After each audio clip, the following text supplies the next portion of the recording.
নারীদেরকে উপকারীও বলেছেন, আবার ফিতনাও তো বলেছেন। এক হাদিসের মধ্যে নবীজি বলেন নারীরা হলো উপকারী, আরেক হাদিসের মধ্যে নবীজি বলেন নারী হইল ফিতনা। এক হাদিসে নবীজি বলেন নারী আমার উম্মতের জন্য উপকারী। বাড়িঘর, জায়গা জমি, গরু বাছর সবকিছু মিলিয়ে যেই পরিমাণ ফায়দা দিতে পারে, এর চাইতে বেশি ফায়দা, এর চাইতে অনেক বেশি ফায়দা একজন নারী আমার উম্মতকে দিতে পারে।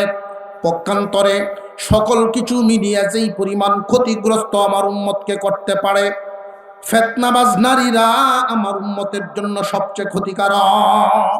সব নারীদেরকে নবীজি ফিতনা বলছেন না উপকারী নারীও আছে?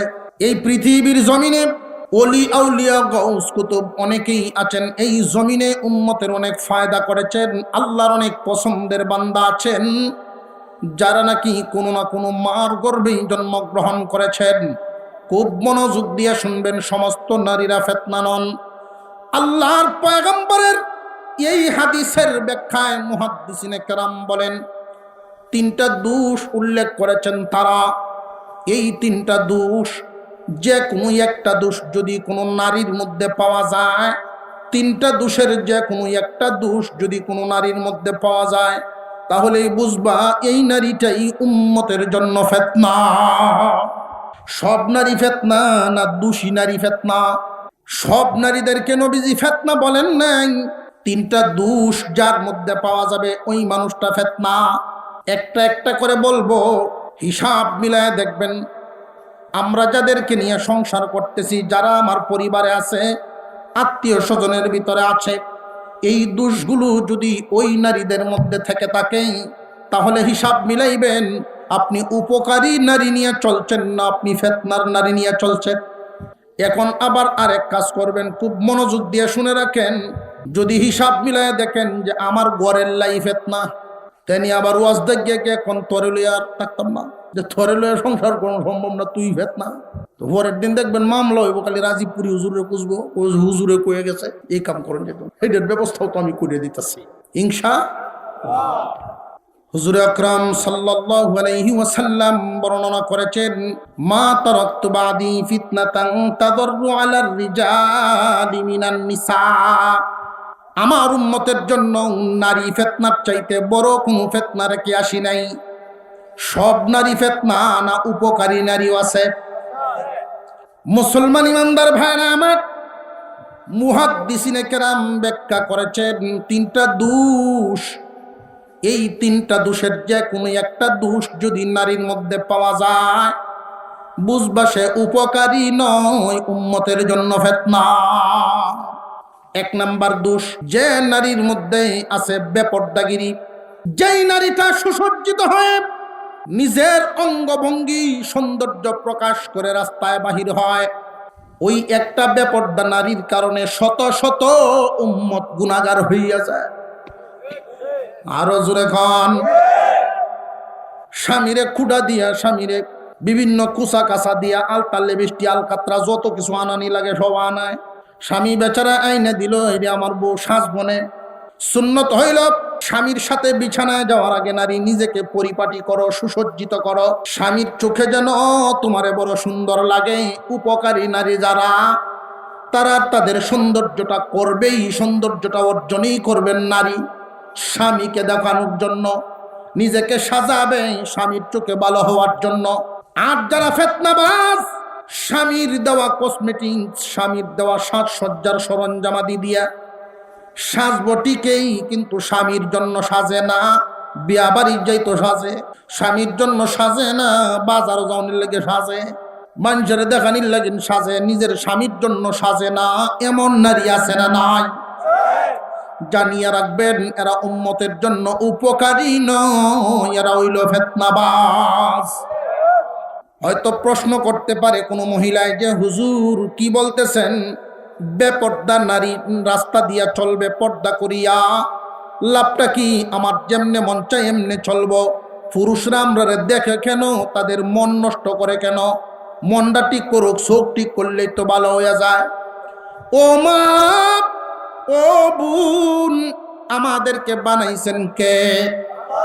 আরো জোরে কন। আমাদের মধ্যে কি আছে না আছে আল্লাহ জানেন না জানেন না? চোখ ঠিক করলেই যদি যথেষ্ট হয়ে যাইতো, আল্লাহ পাক চোখ ঠিক করার বিধান দান করেছেন। কিন্তু মহান মৌলাই করিম জানেন শুধু চোখ ঠিক করার বিধান দিয়ে চলবে না, নারীর পর্দার বিধানও দিতে হবে। যদি নারীকে পর্দার ভিতরে বরানা হয়, আমার বান্দারা তাদের চোখ কন্ট্রোল করতে পারবে না। মহান মৌলাই করিম হুকুম করে দিয়েছেন। মহান মৌলাই করিম বলেন, ওয়াকারনা ফি বুয়ুতিকুন্না, নারী তুমি তোমার ঘরে থাকবা। নারীর কর্মস্থল, নারীর বাসস্থান হইল ঘরে। একজন নারী বিয়ের আগে তার ঘর বাবার ঘর, বিয়ের পরে তার ঘর হলো স্বামীর ঘর। আল্লাহ পাক বিধান করে দিয়েছেন তুমি ঘরের বাইরে যাইবা না, তুমি তোমার ঘরের ভিতরে থাকবা। যদি শরীয়ত সম্মত কারণে ঘরের বাইরে যাওয়া লাগে, শরীয়ত সম্মত কারণে যদি ঘরের বাইরে যাওয়া লাগে, মুসলমান ভাইরা আমার, শরীয়ত সম্মত কারণ হলো তিনটা। কয়টা কারণে নারী ঘর থেকে বাইরে হতে পারে? ঘুমাই গেছেন গে? মুখস্থ হয়ে যাইতো আমি একটু বড় জিগায়াম খালি। 1 নাম্বার কারণ ব্যক্তিগত কারণ, 2 নাম্বার কারণ ধর্মীয় কারণ, 3 নাম্বার কারণ আর্থিক কারণ। 1 নাম্বার কি? ব্যক্তিগত কারণ। 2 নাম্বার কি? ধর্মীয় কারণ। 3 নাম্বার কি? আর্থিক কারণ। একটা একটা করে বলবো, হিসাব মিলাইবেন। মুসলমান ইমানদার ভাইয়েরা আমার, আল্লাহ পাক রব্বুল আলামিন আমাদের কল্যাণের জন্য কোরআনে বিধান করে দিয়েছেন, রে পুরুষরা, আমি তোমাদেরকে 2টা সবক দিলাম, এই 2টা সবক মানিয়া চলবা। নারী গো, তোমরাও 2টা সবক মানিয়া চলবা। তোমার সংসারে আগুন লাগবে না, সংসারে রহমত নাজিল হবে। আর 2টা সবক না মানিয়া যদি সংসার পরিচালনা করো, সংসার সুখের হবে না, সংসার অশান্তি হবে। আর রিজালু কাওয়ামুনা আলান নিসা, ও দুনিয়ার পুরুষগণ, তোমাদেরকে আল্লাহ পাক হুকুম দিয়েছেন নারীদেরকে তোমার অধীনস্থ রাখার জন্য। সংসার যদি করো তাহলে নারীর অধীন তুমি না তোমার অধীন নারী। আমরা এখানে যারা আছি আমরা সবাই পুরুষ। এই পুরুষগণকে উদ্দেশ্য করে আল্লাহ বলেন, নারীগণ তোমাদের অধীনে থাকবে, তোমরা তাদের অধীনে যাইবা না, তোমাদের অধীনে তারা থাকবে। আল্লাহ বলেন 1 নাম্বার সবক এটা, সংসারের মাতাব্বরি তোমার হাতে। মাতাব্বরি কার হাতে? পুরুষের হাতে। মনে থাকবনি মুসলমান ইমানদার ভাইরা আমার, এই মাতাব্বরিটা আজকালকার সমাজে অনেক জায়গায় গন্ডগোল ঘটায় দেয়। খুব ভালো করে বুঝবেন, আল্লাহ বলছেন মাতাব্বরি তোমার হাতে, কিন্তু অনেক জামাই আছে দেলছে বিবির হাতে। আমরা সংসারও জামাই পাওয়া যায় 3 জাতে। কয় জাতের জামাই? 2 জাত বেকল আর 1 জাত আকল। যারা কোরআনের বিধান মতে সংসার চালায় এরা আকল্লে জামাই, আর যেদি বিধান মতো চলে না এটি বেকল জামাই। 1 নম্বর বেকল হইল 792 চা খাইবার কইব, আল্লাহ দিছে আমার একটা জিনিস, মাথাটা আল্লাহ মিলাইছে, ও তো বুঝাও বুঝে, যেই বুঝে এই জন্য সংসার দেখছি। তারা তো এমন পাগল আছে না নাই? এমন বেকল। আল্লাহ কইছে সংসার থাকবো তোর হাতে, তুই দেলাস আরেকজনের হাতে। সংসার থাকবে পুরুষের হাতে।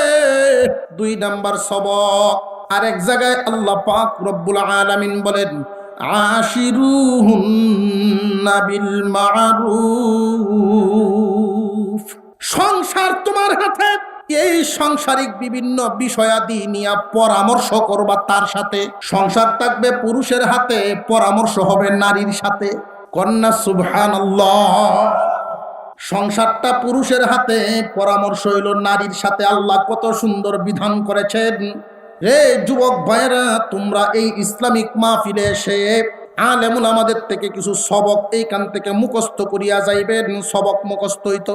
1 নাম্বার সবক, সংসার থাকবো আমার হাতে, পরামর্শ করাম বিবির সাথে। বিবির সাথে যদি পরামর্শ করতে পারেন লাভ আছে। লাভটা হইল মানুষটা খুশি থাকবো। এই সংসারটা চালাইতে গিয়ে তারও অবদান আছে না নাই? আর থেকে দান্ডি শুধু উঠান পর্যন্ত আইনে দিছেন, এরপরের কাম কিন্তু সব উনি করে। আউরে যাই না, হাউর থেকে আইনে যেই দানটা আপনি উঠানে রাখলেন, এই দান একটা দান যেন কোনো হাঁস মুরগি পর্যন্ত না খাইতে পারে, এই জন্য সে চুকে চুকে রাখে। দানগুলি সিদ্ধ দেয়, রোদের মধ্যে শুকাইতেছে, উপযুক্ত চাল হওয়ার মতো উপযুক্ত হইতো। একটু পরে পরে গিয়া মহিলায় পরীক্ষা করে, বলেন দেখি এই চাউলটা কি বেডি একলা খাইব না পরিবারের সবাই? এত কষ্ট করলো এই সংসারের জন্য, আল্লাহ পাক এই জন্য বিধান করে দিয়েছেন, মাতাব্বরি তোমার হাতে যদিও আমি আল্লাহ দিলাম, কিন্তু মাতাব্বরি ভাইয়া শক্ত হইও না, পরামর্শ করবা বিবির সাথে। বুঝলাম যে আরেক জাতের বেকল জামাই আছে, মাতাব্বরি ভাইয়া লোয়ার মতো শক্ত, কহে আমার মেয়েরে আমি বিয়ে দেম, আমার ছেলেরে আমি বিয়ে করাইম, হুজ করতাম কার গাছ। আল্লাহ কইছেন পরামর্শ কর বিবির সাথে। বেড়াগিরির গপ্প করে কয়ে আমরা বউয়ের কথায় চলি না, বউ কি খুশি হইব না আরো আগুন জ্বালাইব? আল্লাহ তো বলছেন না তুমি তার কথায় চলতা, আল্লাহ বলছেন সংসার থাকবো তোমার হাতে, পরামর্শ করো বিবির সাথে। পরামর্শ করলেই ওই মহিলা বড় খুশি হবেন এবং তোমার নেতা মানিয়া চলব। যদি কোনো কিছুতেই তারে জিগাও না, আতো জিগাও না, নাতো জিগাও না, বালাতো জিগাও না, বুড়াতো জিগাও না, কোন দিন যে বেডির মাথাটা খারাপ হইব ওই তো পারে না, পারে না। কোরআনের বিধান কত সুন্দর বিধান, কন্যা সুবহানাল্লাহ।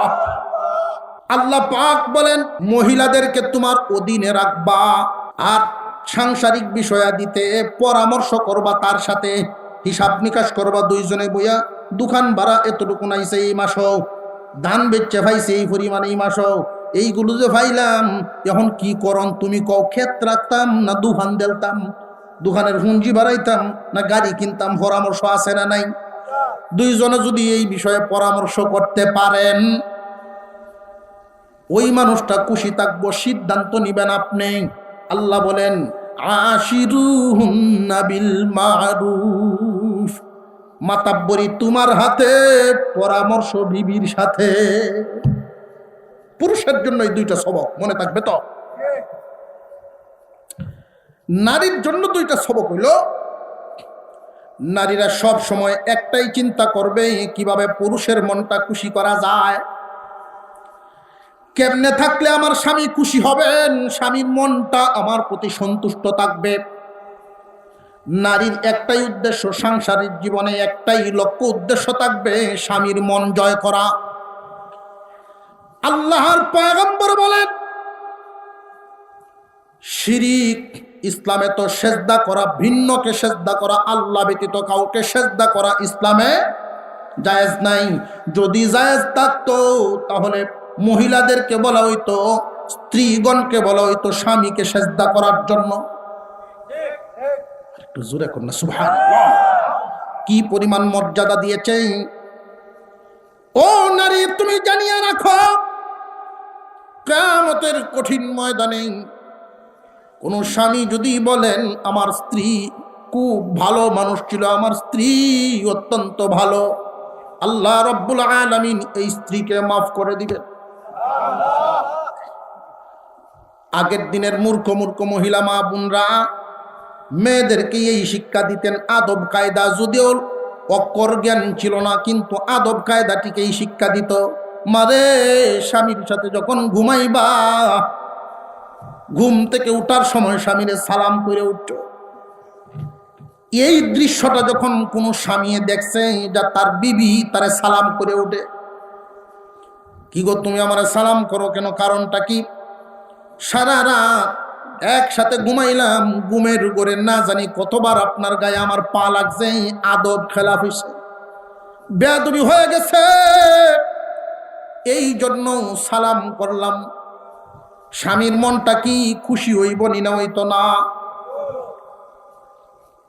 একসাথে খানা খাওয়ার জন্য বিবি বসে থাকে, স্বামী যখন ঘুমাইতে যায় মাথাটায় যদি একটু সামান্য হাত বুলাইয়া দেয়, পাগুলোর মধ্যে একটু চাপ দিয়া দেয়, স্বামী খুশি হইব না হইতো না?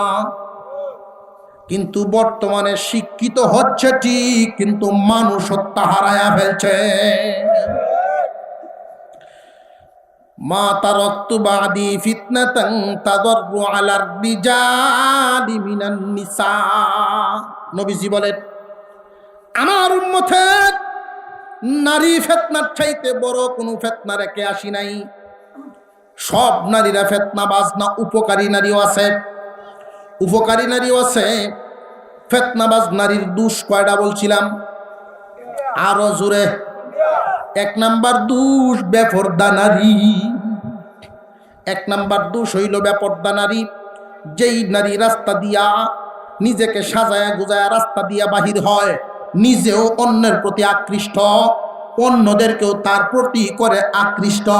আল্লাহর নবী বলেন, ওরা জান্নাতে যাইব দূরের কথা, জান্নাতের ঘ্রাণ পর্যন্ত পাইবে না। মাইলাতুন মুমিলা। আল্লাহর নবী বলেন, এরা জান্নাতে যাবে দূরের কথা, ব্রো তুলে পার্লারও গিয়া ব্রো উড়ায়নি না, উড়ায় না? ব্রোটারে চিকন করে, আল্লাহর দেওয়া ব্রোটারে সুন্দর করে, চুলগুলো সামনের কিছু চুলরে আবার বক কাটিং দেয়, এমন সিস্টেম করে গুড়ার গাড়ের মধ্যে যে দুই সাইডে চুল থাকে লড়ে আটলে এই জাতীয় চুল বাহির করিয়া স্ট্রেট করে কত জাতের কারবার বাইর হয়েছে পার্লারে। এই কথাগুলো বিশ্ব নবী বহু আগেই বর্ণনা করে গেছেন। যুগে এমন একদল নারীর আবিষ্কার হবে, যেই নারীরা কাপড় পরবে এমন জাতের কাপড়, সে যেন উলঙ্গই রহিয়া গেল, মশারির মতো কাপড় পরবে, ফেটপিট দেখা যাইব। এই নারীদের কাপড় ফরার না ফরা সমান, কাপড় ফরার না ফরা কি সমান হুকুম। ওই সমস্ত নারী বেপর্দায় রাস্তায় যখন বাহির হয়, জানিয়া রাখবা, চৌধুরী সাহেবের মেয়ে হোক, বুয়া সাহেবের মেয়ে হোক, যত বড় সাহেবের মেয়ে সাহেবের বিবি হোক না কেন, ওই নারী উম্মতের জন্য উপকারী নয়, ওই নারীটা উম্মতের জন্য ফিতনাবাজ নারী। এটা কি আমার কথা না হাদিসের কথা? আল্লাহর নবী হাদিসে বর্ণনা করে গেছেন, এই নারী কোনোদিন রহমত হতে পারে না, এই নারী গজব। ওই নারী রাস্তায় বাহির হয় সুসজ্জিত হইয়া, কারণটা কি? কারণটা কি? তার উদ্দেশ্য যদি হইতো যে স্বাস্থ্যে আমার ভালো লাগে, নিজের কাছে ভালো লাগার জন্য যদি স্বাস্থ্যতে ঘরের ভিতরে বইলে তো যথেষ্ট। যদি তার উদ্দেশ্য হয় সাজিয়া গুজিয়া আমি স্বামীকে দেখাবো, তাহলে তার স্বামীর সামনে সাজলেই যথেষ্ট। রাস্তায় বাহির হওয়ার উদ্দেশ্য কি? রাস্তায় বাহির হওয়ার উদ্দেশ্য হইল মানুষকে তার প্রতি আকৃষ্ট করা। এই সমস্ত মানুষ, আমরার মধ্যে অনেক মানুষ আছে যারার হাতে সংসার নাই, সংসার থাকতো পুরুষেরা তো, কিন্তু জেলচে বেড়ায় বেডিরা তো। এই জাতের কারবার যারা করিয়াছে, খুব সাবধান, জানিয়া রাখবেন, পরেরা তো যদি সংসার দিয়ে থাকো, তাহলে তুমি দমক দিলে এই দমক সংসারও কাম হইতো না, কারণ তোমার চাইতে হওয়ারওয়ালা দমক আছে। তুমি যখন বলবা সাজ্জা মাজ্জা বাইর হইস না সেরি, মেয়েটারে যখন তুমি বলবা সাজ্জা গুজ্জা রাস্তার বাইরে নিয়ে যাইতো না, আমি মসজিদে যাই 5 ওয়াক্ত নামাজ পড়ি, তখন তোমার চাইতে বড় দমক দে হইয়া কইব, তুমি কিতা বুঝো গাইলের ব্যাপার, তুমি কিতা বুঝো? আছে না নাই? তারার মনে মনে মেয়ে বড় হইছে, সুসজ্জিত হইয়া রাস্তায় যখন যাইব, আরো 10টা ছেলে দেখবো, এই 10টা ছেলে যখন দেখবো, 10টার মধ্যে 5টায় হয়তো বিয়ার আলাপ দিব। কথা বুঝাইতেছে? মানুষের দেহ সৌন্দর্যতা বাড়ো, আর তাইরও মনে মনে এরকম যে আমার সৌন্দর্যটা মানুষের দেখাই, মানুষ পাগল হয়ে যাবে।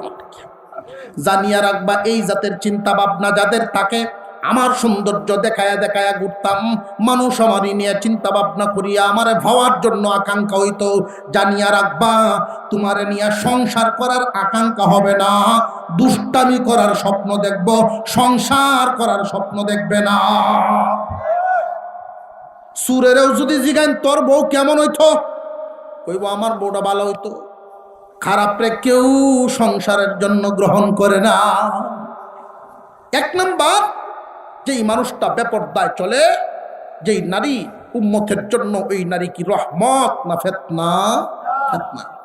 2 নাম্বার, মা তারাকতু বাদি ফিতনাতান তাদাররু আলার রিজালি মিনান নিসা। আল্লাহর নবী বলেন, আমার উম্মতের জন্য নারী ফিতনার চাইতে বড় কোনো ফিতনা রেখে আসি নাই। কোন ধরনের নারী ফিতনা? সব নারী না তিন দোষের দোষী নারী? এক নাম্বার দোষ বেপরদা নারী। দুই নাম্বার দোষটা হলো যে সমস্ত নারীরা ঝগড়াটে হয়, কাজ্যে হুন্নি। সমাজের মধ্যে সব নারীরা ঝগড়া পছন্দ করে না, সব নারীরা দেখবেন ঝগড়া পছন্দ করে না। কিছু নারী এমন আছে কথার লেজ ফাইলেই হইছে, সারাদিনের লাগিন চলছে। যদি ঝগড়ার লাগল পায় লক্ষ্য করে দেখবেন কামও করে কাজ্যাও করে, কামও করে কাজ্যাও করে। আছে না নাই? এই নারীরা উম্মতের জন্য ফিতনা কেন? যে এক জাতের নারী ঝগড়া লাগার কারণ, সংসারে যদি 10 দিন ঝগড়া হয় 9 দিন এই নারীর কারণে হয়। সমাজে যদি দেখা যায় ঝগড়া সংগঠিত হয়, বিভিন্ন কলেজ ভার্সিটিতে ঝগড়া হয়, যদিও দুই দলের ছেলেরা এক দলের ছেলেদেরকে আরেক দলে দৌড়ায়, দূরের মানুষে মনে করে মনে হয় দলীয় ব্যাপার, কিন্তু এর ভিতরে মারিফতি বহুত কিছু আছে। আল্লাহর নবী বলেন যে নারীরা ঝগড়ার কারণ, ঝগড়াতে হয়, ওই সমস্ত নারীরা ফিতনার কারণ। মনে করেন একজন মানুষ সারাদিন গিরস্ত বেটা, সারাদিন কাজ কাম করে হাওড়ো, আজকে একটু সকাল সকাল বাড়িতে আইছে, মনে মনে ভাবতেছি একটু বিশ্রাম করি, কিন্তু তার ঘরের যে বিবিলা জেলার মুখ বানানা কাজ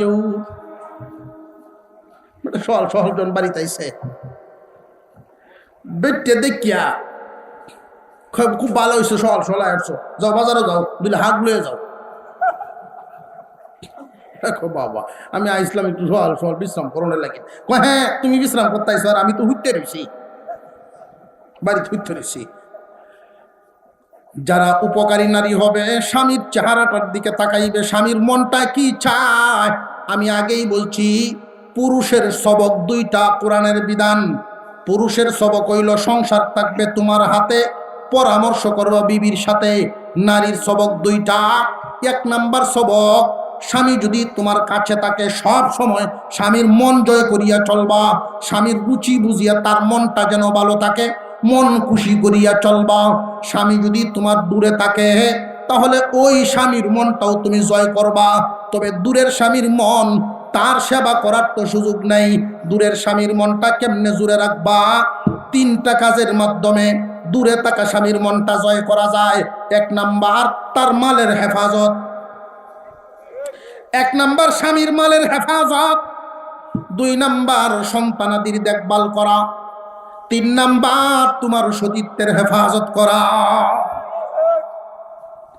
এই 3টা কাজের মাধ্যমে দূরে থাকা স্বামীর মন জয় করবা। আর যদি কাছে থাকে তাহলে তার মনের চাহিদা পূরণ করিয়া তার মন জয় করবা। এটা হলো নারীর ডিউটি। 2টা সবক। পুরুষের জন্য 2 সবক, মাতাব্বরি রাখবা তোমার হাতে, পরামর্শ করবা বিবির সাথে।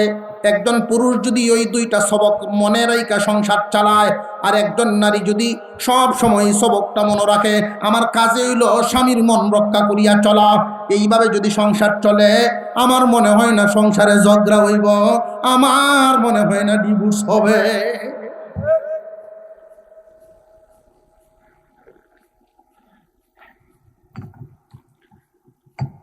যে সমস্ত নারীরা ঝগড়াটে হয়, ওই নারীরা দেখবেন কথার লেজ ফাইলে হয়েছে, সারাদিনের লাগিন টেপ টেপ বাজতেছে, FM রেডিও টিপ দিয়ে সাইডে দিয়েছেন, চলছে তো চলছে, ওই আর বলতে হয় না।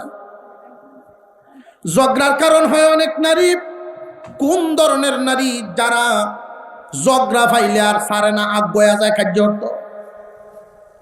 যদি কেউ কয় যে তোমার সাথের ঘরে একজন হুজুর আছে, একজন হাবের সাহেব আছে, বা একজন হাজি সাহেব আছে, তুমি যে চিল্লাইতা তো একটু সরমও নাই, তখন দেখবেন হাজি সাহেব পর্যন্ত দোয়া কতক্ষণ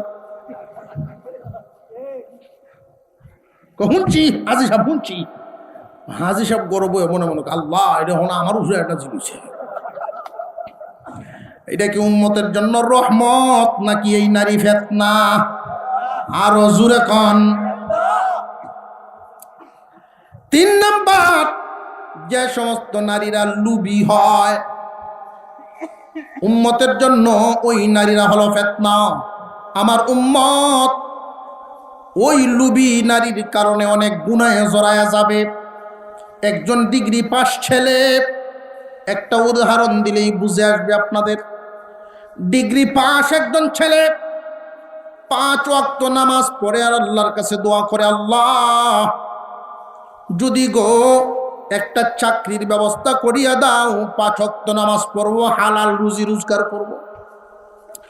আল্লাহ ব্যবস্থা করে দিয়েছেন এমন একটা অফিস, খুব ভালো মানের অফিস, যেখানে জনগণ সব কিছুর জন্য যাওয়া আসা করা লাগে। বেতন যেটা ধরছে কোনো রকম সম্মানের সাথে চলা যায়, সে বড় খুশি। 5 ওয়াক্ত নামাজ পড়ে বাসা নিয়ে তাকে মা বাবা দেখে একটা মেয়েকে বিবাহ করাইছে, মেয়েটাও মাশাআল্লাহ ভালো, সংসার চলতেছে।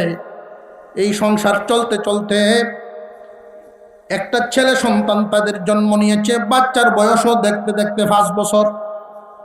5 বছর হইলে এই বাচ্চাকে কি স্কুলও নিব না নিত না। আমরা আবার স্কুলের সিস্টেম হয়েছে কিন্ডার গার্ডেন। সামান্য একটু যদি ভদ্রলোকী হয় তাহলে কিন্ডার গার্ডেনও ভরাইতো চায়। মানুষের ধারণা হইল কিন্ডার গার্ডেনও নিলেই বড় শিক্ষিত হইব, আর নইলে মনে হয় শিক্ষিত হইতে পারে না। বাংলাদেশে যত অফিসার হইছে খবর লইয়া দেখেন সব প্রাইমারির থেকে হইছে। আমার উম্মতের জন্য নারী ফিতনার চাইতে বড় কোনো ফিতনা রেখে আসি নাই। সব নারী কিন্তু ফিতনা নয়। 3টা দোষ যেই নারীর মধ্যে পাওয়া যায়, খুব মনোযোগের সাথে শুনবেন। 1 নাম্বার দোষ বেপর্দা নারী ফিতনাবাজ। 2 নাম্বার দোষ ঝগড়াটে নারী ফিতনাবাজ, যার কারণে ঝগড়া সংগঠিত হয়। 3 নাম্বার দোষ লুবি নারী ফিতনাবাজ। সব নারী ফিতনাবাজ না, 3 দোষের দোষী নারী ফিতনাবাজ। এখন যদি মনে করেন যে এই 3টা দোষের কোনো একটা দোষ তো আমরা গড়ের এর গাছও আছে দেখছি, এখন এই ফিতনাবাজ নারী লই আমি কেমনে গড় করি? প্রশ্ন জাগেনি না জাগে না? ফিতনাবাজ নারী কি উম্মতের জন্য ফায়দা না ক্ষতি? একটা উদাহরণ পেশ করি আপনাদের সামনে। একটা জমি করতে গিয়া যদি এই জমিটা আমাদেরকে ফায়দা দেয়, এই জমিনটা একদিকে উঁচা আর একদিকে নিচা, এই জমিনটা কৃষকের জন্য কৃষি করতে কি সুবিধা না অসুবিধা? বছরে বছরে ফানি বান্ধনের জন্য আইল বান্ধন লাগে মাঝখান দিয়ে, ক্ষেতটা আপনার অসুবিধা। এই জন্য কি কেউ দেলবেন কম দামে চলবেন নাকি? একটা গাবি অসুস্থ, এই জন্য কি কেউ দেলবেন নাকি? পুকুরের সমস্যা, তাই বলে কেউ দেলবেন না সমাধান করবেন? ঠিক তেমনি ভাবে এই 3টা রোগের কোনো একটা রোগ যদি আমাদের মা বোনদের মধ্যে কারোর থাকে, ওই ফিতনাটা তার আমল থেকে সরানোর চেষ্টা করবেন, তারে বোঝানোর চেষ্টা করবেন যে হুজুরে বলছেন 3টা দোষ গায়ে রাখা যাবে না, বেপরদাগিরি রাখা যাবে না, ঝগড়াটে স্বভাব রাখা যাবে না, লুবি স্বভাব রাখা যাবে না, এগুলো পরিহার করো। যদি নিজের ওয়াজে পরিহার না করতে পারেন তাহলে কেমনে তার এই দোষগুলো দূর করবেন? তার মধ্যে কোনো দোষ যদি দেখা যায়, আল্লাহ কিন্তু এই কথা বলেন নাই। ওই যে বলছিলাম মনে আসেনি, পারিবারিক সবক, সাংসারিক সবক, 2টা সবক মানিয়া যদি কেউ জীবন যাপন করতে পারেন, সংসারটা হবে মধুর, আল্লাহর রহমতে ভরপুর। যদি দেখা যায় রোগে ফাইছে, তখন কি করবেন? রোগে ফাইলে কিন্তু সমাধান করার জন্য আল্লাহ বিধান করে দিয়েছেন। 1 নাম্বারের বিধান, 2 নাম্বারের বিধান, 3 নাম্বারের বিধান, 4 নাম্বারের বিধান, 5 নাম্বারের বিধান। 1 নাম্বার বিধান হলো ওই মহিলাকে ভালো পথে আনার জন্য, ফিতনাবাজ রাস্তার থেকে ভালো পথে আনার জন্য, উপকারী নারী বানানোর জন্য 1 নাম্বার বিধান হইল, 1 নাম্বার পদ্ধতি, ফাইযুহুন্না, তারে ওয়াজ করো। ও পুরুষগণ, তোমার বিবি যদি বদ্দিন হয়ে যায়, ফিতনাবাজ নারীদের আওতাভুক্ত থাকে, তার মধ্যে বেপরদাগিরি আছে, তার মধ্যে লুব আছে, তার মধ্যে ঝগড়া করার স্বভাব আছে, এমত অবস্থায় ইসলাম কি বলে? তুমি কি এই বিবি ছেড়ে দিবা? যে না না, ওই বিবির বদ অভ্যাসটা পরিবর্তন করার চেষ্টা করো। বিবি এই রোগগুলো নিয়ে তোমার সাথে থাকার কারণে যেই পরিমাণ ক্ষতি হয়, যদি পাল্টাইতে পারো তাহলে এই পরিমাণ লাভও তোমার হইব। এখন ক্ষতি হয় পরে কি হইব? এই সমস্ত মহিলা নিয়ে যারা সংসার করেন, কষ্ট ভোগ করতেছেন বুঝি, কিন্তু দুষ্টা যদি সারাইতে পারেন তাহলে লাভও আছে। নেককার বানায় নেন। 1 নাম্বার পদ্ধতি, নেককারটা বানাইবেন কেমনে? দোষী নারীকে গুণী কেমনে বানাইবেন?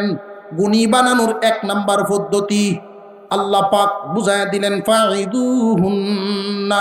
1 নাম্বার পদ্ধতি ওয়াজ করো, ওয়াহজুরুহুন্না ফিল মাদাজি, বিছানা আলাদা করো। 3 নাম্বার পদ্ধতি ওয়াদরিবুহুন্না, হালকা শাসন করো। 4 নাম্বার পদ্ধতি আত্মীয় স্বজন আনো, 2 দলের 2 মুরব্বী নিয়া তারে বুঝানো সুজানোর মাধ্যমে পরিবর্তন করো। এই 4 পদ্ধতিতে যদি ব্যবস্থা না হয় তাহলে ফাইনাল ডিসিশনে যাও। কথা বুঝে আইতেছে? 1 নম্বরে ওয়াজ করা, ওয়াজ করিয়া তারে পরিবর্তন করা। আপনারা প্রশ্ন করতে পারেন, তাহলে তো হুজুর এটা আপনারা লাগে সুবিধা, ওয়াজ তো আপনারা করতেন পারেন না, আমরা গিয়ে কেমনে করাম? বিবিরে ওয়াজ কেমনে করা লাগবে এই কথাটাও আজকে শিখাইয়া দিব। 2 নাম্বার পদ্ধতি বিছানা আলাদা করা। 3 নাম্বার চিকিৎসা হইল হালকা শাসন করা। এখন আমরা বিবির সাথে সংসার চালাইতে গিয়া যখন বনা বনি না হয়, ফইলা দৌড়িয়াই 3 নম্বরটা আরম্ভ করি। জোরে কর, ফইলা কি 1 নম্বর না 3 নম্বর? পয়লা তো 1 নম্বর হইতো, কিন্তু আমরা শুরু করি 3 নম্বরটা। ফইলা দৌড়িয়াই দাম দুম শুরু করে। ভাই দেখতে কিন্তু পানি আর কেরোসিন দুটোটাই ফাতলা। আগুন লাগলে যদি নিবাইতে হয় পানি ডালতে হইব। দেখতে ফাতলা দেখে যদি কেউ কেরোসিন ডাইলে দেয়, আগুন কি কমব নিব না আরো বাড়ব? তুমি 1 নাম্বারের জায়গায় যখন 3 নাম্বার চিকিৎসা করবা, ফেস লাগবো নি না লাগতো না? সাবধান, খুব সাবধান। আমি একটা একটা করে চিকিৎসা আপনাদের সামনে বলবো। এর আগে আমাদের চরিত্র সুন্দর করা দরকার, আমাদের নীতি আদর্শ সুন্দর করা দরকার। বিবির সাথে যদি ঝগড়া হয়, 1 নাম্বার কাজটা হবে ফাইদুহুন্না।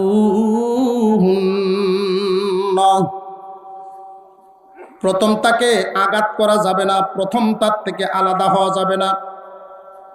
আমাদের অভ্যাস, পুরুষ জাতীয় কিছু বদ অভ্যাসের মানুষ আছে, এমন ঝগড়া লাগিয়ে কয় সাইদিয়া দিয়াম, কয়নি না কয় না, মাথা ভাগলা, শয়তানের দুকা দেয় কয় সাইদিয়া দেম। বেটেও কয় তুই যদি অমুহের বরের সত্যতে কই দিবি ওহনি সারবে। বেটা একদমে 3টা দেয় না, 14টা লাগার যায়। 14টা দিয়া যখন মাথাটা ঠান্ডা হয়, হায় রে বাইরে গো বইয়ে গে কান্দে, কি করলাম, কিন্তু সব মনে হচ্ছে করছে। ওহন কান্দস কেরে, ওহন কেরে কান্দস। কোরআনের বিধান মতো কাজ করার দরকার ছিল। 1 নাম্বার কাজ, তোমার বিবিকে ভুল আমল থেকে রাস্তায় আনতে, সহি শুদ্ধ জিনিসটা শিক্ষা দিতে 1 নাম্বারে তুমি তারে ওয়াজ করো। আল্লাহ বলেন ফাইদুহুন্না, 1 নাম্বারে ওয়াজ করো। ওয়াজটা কেমনে করবে? রে বিবি, আমরা 2 জন শুধু ইহকালের সাথী নই, আমরা কিন্তু পরকালেরও সাথী। এই সামান্য বিষয় নিয়ে যদি আমরার ভিতরে মনোমালিন্যতা আসে, আমি যেই জিনিস পছন্দ করি না তুমি এটা কেন করবা? তুমি কি আমার সাথে জীবন কাটানোর ইচ্ছা রাখো না? আমি তো চাই একসাথে 2 জন জীবন কাটাইতাম, একসাথে জান্নাতের সাথী হইতাম। মেয়েটা যদি ভালো মানুষের সন্তান হইয়া থাকে, তাদের বুঝানো সুজানোর দ্বারায়, তার এই কথার দ্বারায় মনে গিয়ে চাপ লাগবে, আপনার অপছন্দের কাজ সে পরিহার করব। কিন্তু দেখা গেল যে না, ওয়াজে তারে ধরে না। আল্লাহ বলেন ওয়াজে যদি হেদায়েত না আসে তাহলে 2 নাম্বার অ্যাকশনে যাও, 2 নাম্বার পদ্ধতি অবলম্বন করো। ওয়াহজুরুহুন্না ফিল মাদাজি। 2 নাম্বার বিছানা আলাদা করিয়া দাও। বিছানা যদি আলাদা করো, তুমি এক জায়গায়, বিবি ঘুমাও আর এক জায়গায়, স্বামী স্ত্রী দুইজন যখন বিছানা আলাদা হবে, কেন? তোমার বিবি বেপরদা হওয়ার কারণে বুঝাইছো, এরপরেও বুঝে না। তোমার বিবি লুবি হওয়ার কারণে বা ঝগড়াটে হওয়ার কারণে এই দোষগুলো বিবির থেকে সরানো হইল তোমার ইচ্ছাও। ও ভাই পুরুষ, এই তিনটা দোষ সরানোর জন্য আল্লাহ পাক পদ্ধতি দিয়েছেন। এক নাম্বার পদ্ধতি বুঝায়া সুজায়া ওয়াজের মাধ্যমে, এরপরেও যেহেতু এইগুলো পদ্ধতি পরিবর্তন হয় না, 2 নাম্বার পদ্ধতি বিছানা আলাদা করো। এটা দ্বিতীয়। মারণ যাইব, আরো জোরে সারণ যাইব, মারণও না সারণও না। 1 এবং 2 খুব মনোযোগ দেয়। 1 নাম্বার ওয়াজ, 2 নাম্বারে বিছানা আলাদা। একজন নারী যদি ভালো মানুষের সন্তান হয়, ভালো মেজাজের অধিকারী হয়, বিছানায় শুয়া শুয়া চিন্তা ভাবনা করবে, এই বাড়িতে আসলাম, আমার বাবা আসে নাই, মা আসে নাই, ভাই বোন আসে নাই, আত্মীয় স্বজন আসে নাই, আমি একলাইছি। যার হাত ধরিয়া, যার উসিলায় এই বাড়িতে আসলাম, আমার একটা বদ আমলের কারণে, একটা দোষের কারণে আজকে তার থেকে আমি দূর হয়ে গেছি। এইটাই যদি তার মনে আঘাত দেয়, অবশ্যই এই দোষটা সে বাদ দিতে বাধ্য হবে। মন থেকে এই দোষটা ছাড়িয়া দিয়া আর জীবনে বেপরদায় মানুষের সামনে যাব না, সুসজ্জিত হইয়া মানুষের সামনে যাইতাম না, জগরাজাতি আগুয়া গিয়া করতাম না, লুবলালসা স্বামীর সামনে দাবি পেশ করতাম না। মন থেকে এগুলো বাদ দিয়া দিব। ভালো মানুষ হইয়া দেখবেন নিজের থেকেই সব বাদ দিয়া দিব। আপনি যখন আলাদা বিছনায় ঘুমাইবেন, মহিলায় যখন আলাদা বিছনায় ঘুমাইব, এটা কয় নম্বর পদ্ধতি চিকিৎসা? 2 নম্বর। দেখবেন রাইতেই আপনার দ্বারো গিয়া কইব, একটু হেমে যাও, গুসা রইল না বাংলো, গুসা ভাঙ্গে গেছে, রহমত তৈরি হয়ে গেছে। মাইরও লাগে না, সারণও লাগে না, মারণও না, সারণও।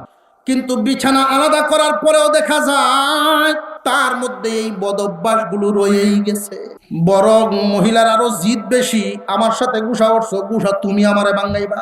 জিদ যদি এমন হয়, তাহলে 2 নম্বর চিকিৎসায় কাজ হইতো না। সে আরো খুশি বিছনা যদি আলাদা হয়, ফেসবুকটা ইচ্ছা মতো চালাইতে পারে। তাহলে বুঝবা 2 চিকিৎসায় যেহেতু কাজ হয় না, তাহলে বড় শয়তানে ধরছে।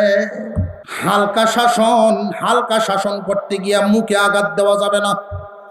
প্রধান শর্ত মনে রাখতে হবে, কারণ এই চেহারাটা বানাইছেন আল্লাহ নিজ কুদরতি হাত লাগায়া। মানুষ মানুষকে আঘাত করতে গিয়া প্রথমেই মারে চোর। হইলাই কি করে? চোর মারে বা ঘুষি মারে। খুব সাবধান, চেহারায় আঘাত করা নিষেধ। চেহারায় আঘাত করা কি নিষেধ, সাবধান। আরে বউর সাথে ঝগড়াটা লাগিয়ে ঠাক করে চোরটা মেরে বই। এই জন্য আগুন নিবে না, আগুন আরো জ্বলে। কোরআনের মতে শাসন করে না নিজের মতে শাসন করে? নিজের মতে করার কারণে আগুন নিবে না, আগুন আরো জ্বলে। 3 নম্বর পদ্ধতি হইল হালকা শাসন। হালকা শাসন যখন আপনি করবেন, চেহারা নয়, চেহারা বাদ দিয়া সামান্য হালকা শাসন। মুখ উইরে লাঠি লয়ে বাড়ি দেওয়ান যেত না। এই বাড়ি দেওয়ানের সময় যদি 11টা দিন শৈল, 3টা দিবেন 10 রাত বেড়া বুরাত। কথা বুঝাইতেছে? খালি শব্দ বেশি, শব্দ বেশি, ডরাইতো সরবাইতো। এইটার নাম হচ্ছে হালকা শাসন। কথা বুঝে আসতেছে? দরজা বন্ধ করিয়া বাড়ির কোনো মানুষ গরম উঠতারে না, মাথাটা বান্ধে যদি বাড়ি শুরু হবে। এই জাতের বিধান কিন্তু আল্লাহ দিছেন না। উদ্দেশ্য হইল তারে লজ্জিত করা। উদ্দেশ্য হইল তার লজ্জিত করা। তার মনে যদি লজ্জা আসে, হায়রে আজকে যার হাত ধরিয়া এই বাড়িতে আসলাম, তার হাত উঠতে উঠছে আমার শরীর। এই লজ্জা ভালো মানুষের সন্তান মেয়েটা যদি নেককার হয়, তাহলে তার দোষ পাল্টায় ফেলবে, দোষটা বাদ দিয়া দিবে। যেই দোষের কারণে গন্ডগোল, দোষ পরিহার করব। আর যদি দেখা যায় যে না, এসলা হয় না, এটা আরো ফিসলা হয়, তাহলে বুঝবেন 3 নাম্বারটাও হয় না। তাহলে 4 নাম্বার কাজটা আপনি আর করবেন না। আপনি হাত উঠাইছেন হালকা শাসনের মাধ্যমেও, যেহেতু পারেন নাই গো পুরুষ ভাই, 4 নাম্বারটা আপনার আর করার দরকার নাই। আল্লাহ বলেন ফাবআসু হাকামান মিন আহলিহি ওয়া হাকামান মিন আহলিহা। আল্লাহ পাক জানায় দিলেন 4 নাম্বার কাজটা তুমি করবা না। মেয়ে পক্ষের মুরব্বী, ছেলে পক্ষের মুরব্বী, দুইজন বৈশা, দুই মুরব্বী বৈশা মেয়েটারে বোঝানোর চেষ্টা করো, তোর জামাই এটা পছন্দ করে না, কেল্লাগিন করতেছস এটা। এই বুঝানো সুজানোতে যদি তার মনের পরিবর্তন আসিয়া যায়, তাহলে তো আর সংসার ভাঙ্গা লাগে না, সংসার ঠিকই থাকে, আর কোনো কিছু গন্ডগোল নাই, মিল হইয়া গেল। কিন্তু এই মুরব্বীর আর বুঝেও যদি না ধরে, বুঝবা তারে বড়টায় ধরছে। বড়টা কোনটা? তোমারে ভাল লাগে না অন্যটা ভাল লাগে, তোমারে শান্তি লাগে না অন্যটা শান্তি লাগে, এই অন্যটা যেটা এইটাই বড়টা। এমন যদি হয় তাহলে আর তারে লইয়া সংসার করার দরকার নাই, পঞ্চম ব্যবস্থা করো। পঞ্চমটা যদি করিয়া লাও তাহলে আর ঝগড়া থাকতো না। 5 নাম্বারটা করো আর ঝগড়া থাকতো না। 5 নাম্বার হলো তালাক। তালাক দিলে তো বই থাকে না, ঝগড়া আর কি তো। নিজের মর্জি মাফিক সংসার চালাইতাম না কোরআনের বিধান মতো। 1 নাম্বার ওয়াজ গরণ, ওয়াজ করে বুঝানি। 2 নাম্বার বিছানা আলাদা করা। 3 নাম্বার হালকা শাসন, শৈল্য আস্তে দেওয়ান, একটা বেড়ার দরজা মধ্যে ঠাস টুস করে বাজেনি, এটা হলো 3 নাম্বার। 4 নাম্বার আপনি নয় মুরব্বীরা করুক, 2 পক্ষের 2 মুরব্বী তারে বোঝানো। সকলের বুঝেও কাম হয় না, তাহলে আর তার আশা আপনি কইরে লাভ নাই। এমন একটা সময় ছিল স্বামী স্ত্রীর মধ্যে যেই পরিমাণ মহব্বত দেখা যাইত, বর্তমান সময়ে এই পরিমাণ মহব্বত দেখা যায় না। স্বামী যদি বাজার থেকে আসতে দেরি করতেন, স্ত্রী অপেক্ষা করতেন একসাথে খানা খাওয়ার জন্য। এমন একটা যুগ ছিল না ছিল না? কত মান্যতা, স্বামীর শ্যামার মধ্যে যেন পা না পড়ে, এই ছিল মহিলাদের ধ্যান ধারণা। আদব কায়দা শিক্ষা দিছে একজন মা, তার মেয়েকে শিখাইছে। মা তেমন শিক্ষিত না, মূর্খ মানুষ, অথচ আদব কায়দা শিক্ষা দিয়েছে। মারে, তোমার স্বামী যদি ওযু করে, এই ওযুর পানিটাও যে দিক দিয়ে যাইব, এইটাও তুমি ভাবিও না গিয়া। মা শিখায় দিয়েছেন, মূর্খ মানুষ কিন্তু মেয়েটারে শিখাইছেন। মারে, তোমারে যে বিবাহ দিচ্ছি, স্বামীর সাথে এক বিছানায় ঘুমাইবা, সকাল বেলায় যখন ঘুম থেকে উঠবা স্বামীরে সালাম করে উঠো, কারণ রাত্রে তার গায়ে পায়ের আঘাত লাগতে পারে, পা লাগতে পারে, এই জন্য যাতে আদব ঠিক থাকে, সালামটা করলে তোমার স্বামী দেখলে তার মনটা খুশি হইব তোমার উপরে। আমরার মা চাচিরা মূর্খ ছিলেন, কিন্তু তাদের মেয়েদেরকে এই আদব কায়দা শিক্ষা দেওয়া হয়েছে। আর এখন সমাজ শিক্ষিত হয়েছে, যেই শিক্ষা অর্জন করার কারণে এখন আমরা শিখতে পাইছি নারী পুরুষ সমান অধিকার। নারী পুরুষ সমান অধিকার, এই শিক্ষা শিখছে। তুমি যে হানো বইবাম বয়ানো বয়াম শিখাইছে না, শিখাইছে না? স্বামী যদি একটা দমক দেয়, তখন স্ত্রী কয়েকটা থাপ্পড় মারাম, বেড়া ঢোরায় আর রাওই ঘরে না, আছে না নাই? আমি একটা আয়াতের অংশ তিলাওয়াত করেছি।